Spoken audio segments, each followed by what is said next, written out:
हाँ जी, चलो इधर देखते हैं। एक वस्तु एक समान वेग से गतिशील है, निम्नलिखित में कौन सा कथन सत्य है?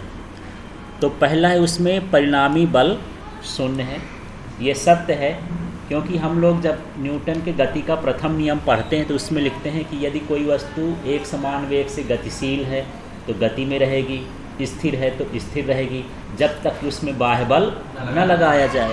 तो यहाँ पर ये एक समान वेग से गतिशील है, मतलब वहाँ पर बल का मान क्या है? शून्य, ठीक है।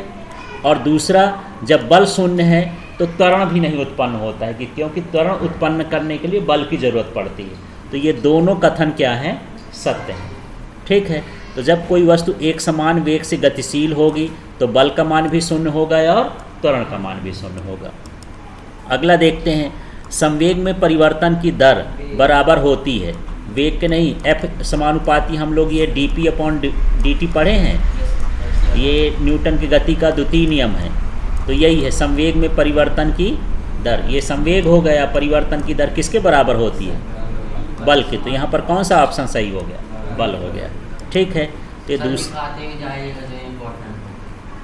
हाँ, गतिशील गोली लकड़ी के एक टुकड़े में टकराकर धंस जाती है, क्या संरक्षित रहेगा?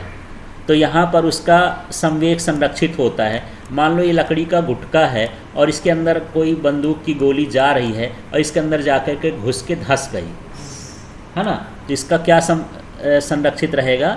संवेग, ठीक है। अब किसी वस्तु के जड़त्व का कारण होता है ना, जड़त्व की माप किससे की जाती है? द्रव्यमान से। तो यहाँ क्या हो जाएगा? द्रव्यमान। रॉकेट नोदन किस पर आधारित है?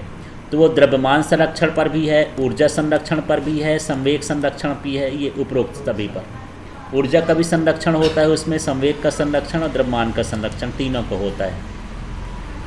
अगला देख लेना है, यहाँ लिफ्ट के अचानक टूटकर नीचे की ओर जाने पर उसमें खड़ा व्यक्ति स्वयं को कैसा महसूस करेगा? मान लो यहाँ पर कोई लिफ्ट है और लिफ्ट में कोई व्यक्ति यहाँ पर है, मान के चलो ये व्यक्ति है, ठीक। अब लिफ्ट जो है टूट गई और टूटने के बाद ये अपने गति से कहाँ की ओर जाती है?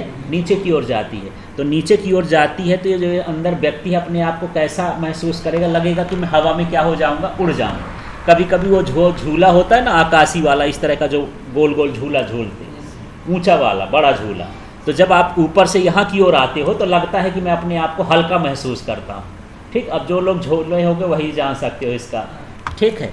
तो इसी तरह से यदि यहाँ पर कोई व्यक्ति है लिफ्ट के अंदर और लिफ्ट क्या हो जाए? टूट जाए, तो अपने आप को कैसा महसूस करेगा?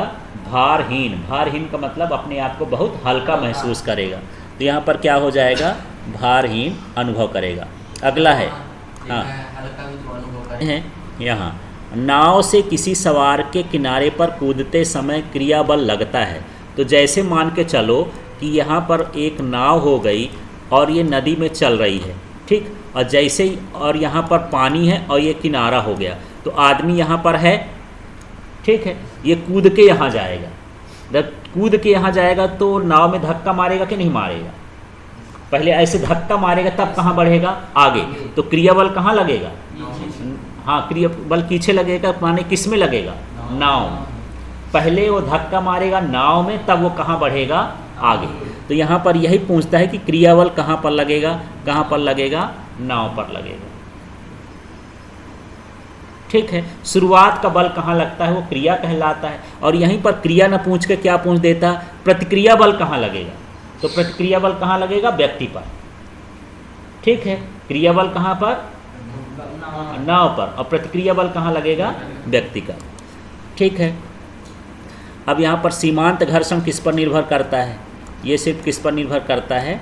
अभिलंब प्रतिक्रिया पर निर्भर करता है। जो सीमांत घर्षण है ना, हम ऐसा सूत्र लास्ट में लिखाए थे, F समानुपाती क्या? R, माने घर्षण बल अभिलंब प्रतिक्रिया के क्या होता है? समानुपाती होता है। तो घर्षण बल किस पर निर्भर करता है? अभिलंब प्रतिक्रिया पर निर्भर करता है, ठीक है। किस घर्षण का मान सबसे अधिक होता है? तो जितने घर्षण यहाँ पर लिखे हैं गतिक बल, है ना, उसमें सबसे ज़्यादा मान किसका होता है? सीमांत, ठीक है। अब देखो 10वां नंबर का, 5 किलोग्राम की ट्राली में बल लगाने पर वह 10 मीटर प्रति सेकंड का त्वरण उत्पन्न करती है, बल का मान कितना होगा?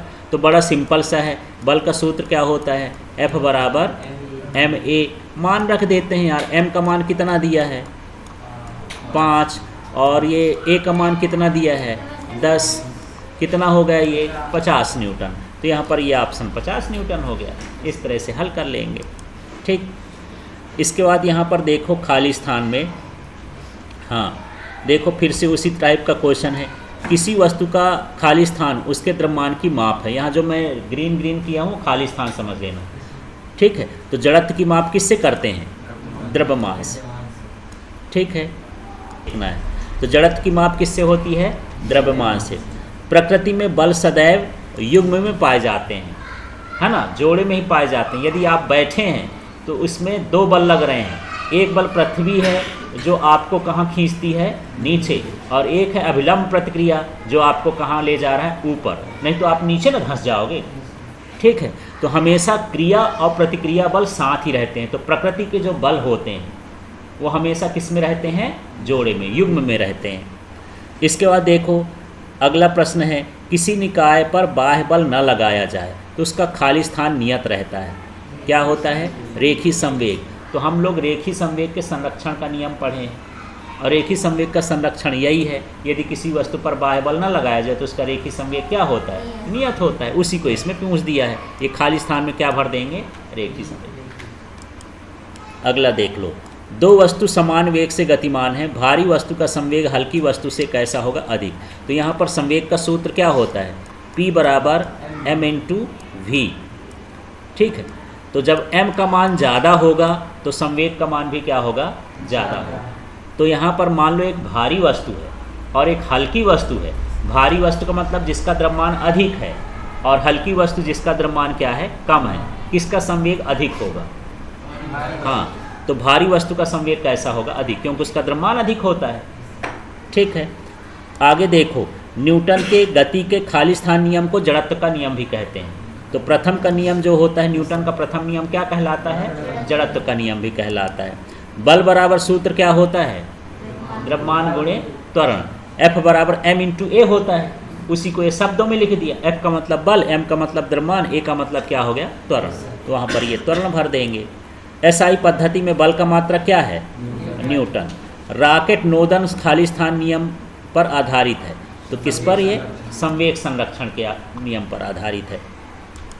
फिर देखो, प्रत्येक क्रिया के बराबर तथा विपरीत खाली स्थान होती है। क्या होती है? प्रतिक्रिया। ये न्यूटन की गति का तृतीय नियम है ना। अब यहाँ पर न्यूटन की गति का प्रथम नियम खाली स्थान का नियम कहलाता है। हाँ, पिछली बार था जड़त्व का नियम खाली स्थान नियम कहलाता था, प्रथम नियम। इस बार उसी को पूछ दिया, प्रथम नियम कहलाता है जड़त्व का नियम। समझ में आ गया दोनों क्रॉस क्वेश्चन? ठीक है, पिछली बार था जड़त्व का नियम क्या कहलाता है? प्रथम नियम। फिर इस बार हो गया प्रथम नियम क्या कहलाता है? जड़त्व का नियम। ठीक है, तो कभी प्रथम भरने के लिए आ जाता है, कभी जड़त्व भरने के लिए आ जाता है, जैसा उसके हिसाब से कर लेना। गतिज घर्षण संपर्क तलों के क्षेत्रफल पर निर्भर नहीं करता। गतिज घर्षण भरना हो, जितने भी घर्षण हैं वो संपर्क सतहों के क्षेत्रफल पर निर्भर नहीं करते। ठीक है, चाहे वो गतिज हो, चाहे वो सीमांत घर्षण हो, बेलन हो, कोई भी हो, क्षेत्रफल पर निर्भर करता नहीं। सीधे यहाँ पर ऐसा भी आ जाए कि घर्षण संपर्क तलों के खाली स्थान पर निर्भर नहीं करता। मतलब कहाँ पर निर्भर नहीं करता? क्षेत्रफल। 1 kg भार का मान कितना होता है? 9.8 न्यूटन। ये माइनस जैसे लगा है, ये माइनस मत समझना, क्या समझ लेना है? सिर्फ क्या? 9.8 न्यूटन।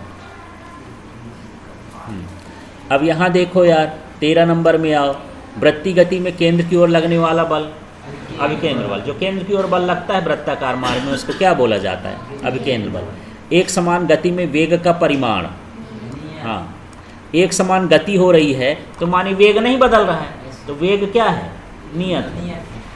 ठीक है, विराम कोण और घर्षण कोण ये कैसे होते हैं? बराबर होते हैं। अब जोड़ी मिलाते हैं यार। बल का बताओ। ये दिख रहा है तो अभी मज़ा नहीं आएगा। बताओ बल का। हाँ, बल का क्या हो जाएगा? द्रव्यमान गुणे त्वरण। रेखी संवेग का बताओ। हाँ, रेखी संवेग P बराबर m/v होता है। हाँ, m/v होता तो जल्दी पकड़ में आता। हिंदी में लिखा है तो थोड़ा गड़बड़ हो रहा है। द्रव्यमान गुणे वेग m/v। जड़त्व का बताओ। हाँ, जड़त्व का क्या हो जाएगा? द्रव्यमान। आवेग का बताओ? बल गुणे समय अंतराल। ठीक है। फिर विराम कोण का बताओ? विराम कोण का संबंध किससे है? घर्षण कोण से है। इस तरह से अब इसका सही जोड़ी बनाना है यार। कौन किसका सूत्र है देख लेते हैं। अभिकेंद्र बल का सूत्र क्या है? mv²/r। ठीक है। घर्षण गुणांक इसमें नहीं है। घर्षण गुणांक का ये होता है F/r। ये Fs भी हो सकता है। S का मतलब सीमांत घर्षण, स्टैटिक फ्रिक्शन। Fk भी लिख सकता है, काइनेटिक फ्रिक्शन। और F भी लिख सकता है, वो होता है घर्षण। सबका सूत्र है, चाहे घर्षण गुणांक लिख दे, स्थैतिक घर्षण गुणांक लिख दे, गतिज घर्षण गुणांक लिख दे। F/r लिखा है मतलब वो क्या है? घर्षण गुणांक। तो घर्षण गुणांक का क्या हो जाएगा? ये हो जाएगा समतल सड़क पर सुरक्षित चाल का व्यंजक। क्या है? हाँ, ये ठीक है। अब बंकित सड़क का हम ये निकाले हैं, नहीं बंकित सड़क का तो ये हो गया। और साइकिल सवार का क्या हो जाएगा? ये हो जाएगा। ठीक है। इस तरह से ये 3 व्यंजक हैं, इसको ध्यान में रखना है। इसके बाद यहाँ पर देख लेते हैं फिर से एक वाक्य में, जड़त्व किसी द्रव्यमान से किस प्रकार संबंधित है। तो जड़त्व की माप किससे की जाती है? द्रव्यमान से। माने जितना द्रव्यमान अधिक होगा जड़त्व का मान भी उतना भी अधिक होगा। ठीक। संवेग का SI मात्रक द्विमीय सूत्र लिखिए। तो अब यहाँ पर परिभाषा नहीं पूछा है, तो सबसे पहले आपको सूत्र में जाना है कि P क्या होता है? m/v। इसी से मात्रक बन जाएगा। m का मात्रक क्या होता है? किलोग्राम। ठीक है। और वेग का मात्रक क्या होता है? मीटर प्रति सेकेंड। तो इसका मात्रक बन गया किलोग्राम मीटर प्रति सेकेंड। तो रटना नहीं है, सूत्र से बना सकते हो। फिर इसका विमीय सूत्र पूछता है, तो m का विमीय सूत्र क्या होता है? m। वेग का क्या होता है? LT-1। तो देख लो इसका विमीय सूत्र भी वही हो गया, mLT-1। ठीक है। अब न्यूटन के गति के द्वितीय नियम का सूत्र लिखिए। तो उसका यही होता है F = dP/dt। संवेग में परिवर्तन की दर बल के बराबर होती है, बल के समानुपाती होती है। ठीक है। हाँ, फिर से वही पूछा, कोई वस्तु एक समान गति में है तो उस पर परिणामी बल क्या होगा? है ना, परिणामी बल क्या होगा? 0।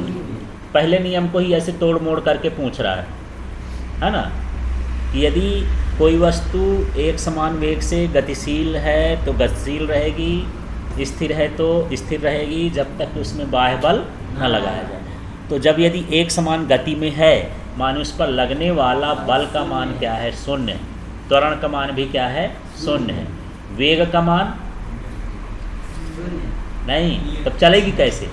वेग का मान नियत है, एक समान वेग से तो चल रही है, वेग का मान रहेगा नियत। अब बल त्वरण का मान क्या रहेगा? 0। ठीक है। अब देखो, पानी पर तैरते हुए m द्रव्यमान के एक कार्क पर नेट बल का मान कितना होगा? तो जो कार्क होता है वो लकड़ी जैसे ढक्कन होता है, लकड़ी का या प्लास्टिक का, बोतल में ऐसे डाल देते हैं। तो कोई कार्क इसमें तैर रहा है, इसका मतलब इसमें बल कितना लग रहा है? ठीक है। तो इसमें बल का मान क्या है? 0 है। नेट बल 0 है। भाई ये ना नीचे जा रहा है ना ऊपर जा रहा है, वो बल का मान क्या है? 0 है। जैसे वो टेबल रखी हुई है, इधर उधर नहीं सरक रही है, मैं पूछूं उसमें बल लग रहा है? लग रहा है। पृथ्वी पे लगा रही है, परिणाम ऊपर भी लग रहा है, लेकिन सारा बल मिला के क्या है? 0। नेट बल, कुल बल उसमें क्या है? 0। ठीक है। ये सारी जितनी समान चीज़ें रखी हैं सब में बल लग रहा है, लेकिन इस पर नेट बल क्या है? 0। ठीक है। हाँ, इसी तरह वर्षा की बूंद नियत वेग से गिर रही है, और जब वेग नियत हो तो सीधे यार बल क्या होता है? 0 होता है। हाँ, और त्वरण भी क्या हो जाएगा? 0। एक समान गति लिख दे या नियत वेग लिख दे तो तुरंत पकड़ लो कि बल का मान क्या हो जाएगा? इसमें 0 हो जाएगा। ठीक। अब हम आ जाते हैं 7वें नंबर में। एक पिंड एक समान वेग से चल रहा है, उसके वेग को नियत रखने के लिए बल की आवश्यकता होगी क्या?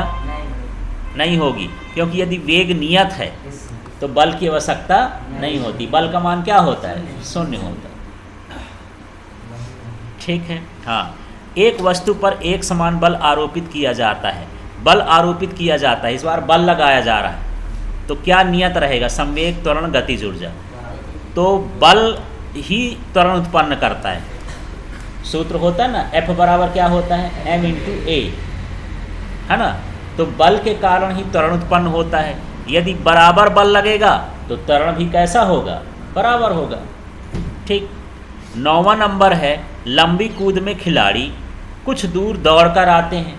पहले जो जैसे क्रिकेट की बॉल भी फेंकते हो, तो जो बॉलर होता है तो ऐसे तो नहीं खड़े खड़े ऐसे घुमाया और फेंक दिया। पहले क्या होता है? थोड़ा दौड़ता है और फिर उसको फेंकता है। इसी तरह से जो लंबी कूद का खिलाड़ी है तो पहले दौड़ता है, फिर आएगा, फिर उसको क्या करता है? कूदेगा।